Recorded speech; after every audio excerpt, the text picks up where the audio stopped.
So இன்றைக்கி நம்மக்கிட்ட வந்து பார்த்திங்கன்னா ultra violet F77 Mark II variant தான் இருக்குது. ஃபர்ஸ்ட் விஷயம் வந்து பார்த்திங்கன்னா இதில் வந்து டைனமிக் ஸ்டெபிலிட்டி கண்ட்ரோல் இருக்குது. அது உலகத்திலேயே ஃபர்ஸ்ட் அல்ட்ரா வயலட்டில் மட்டும்தான் இன்ட்ரடியூஸ் ஆகிருக்கு.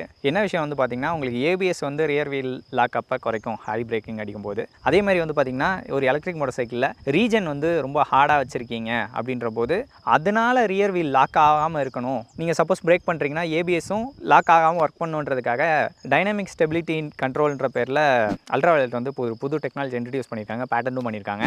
அது வந்து இன்றைக்கி நான் ட்ரை அவுட் பண்ணி பார்த்தேன், ரொம்பவே நல்லா இருந்துச்சு. ஸோ செகண்ட் விஷயம் வந்து பார்த்திங்கன்னா ரீஜன் பிரேக்கிங் வந்து இன்ட்ரடியூஸ் பண்ணியிருக்காங்க. எனக்கு வந்து இன்னும் கொஞ்சம் அதிகமாக இருந்தால் பெட்டராக இருந்திருக்கும்னு தோணுச்சு. பட் ஆஸ் இட் இஸ் வந்து பார்த்திங்கன்னா வண்டி வந்து கார்னர் பண்ணுறதுக்காக இருக்கட்டும், த்ராட்டில் விடும்போது இருக்கட்டும், எல்லாமே வந்து பார்த்திங்கன்னா கிட்டத்தட்ட கொஞ்சம் அந்த ஐஸ் இன்ஜின் ஃபீல் கொடுக்குது. நம்ம நேச்சுரலாக என்ன யூஸ் டு இருக்குமோ அந்த ஃபீல் கொடுக்குது. அது வந்து இந்த வண்டியை ஓட்டுறதுக்கு வந்து பார்த்திங்கன்னா மார்க் பண்ண விட இதை ஓட்டுறதுக்கு ரொம்ப ஸ்போர்ட்டியாகவும் என்ஜாயபிளாகவும் மாற்றுது.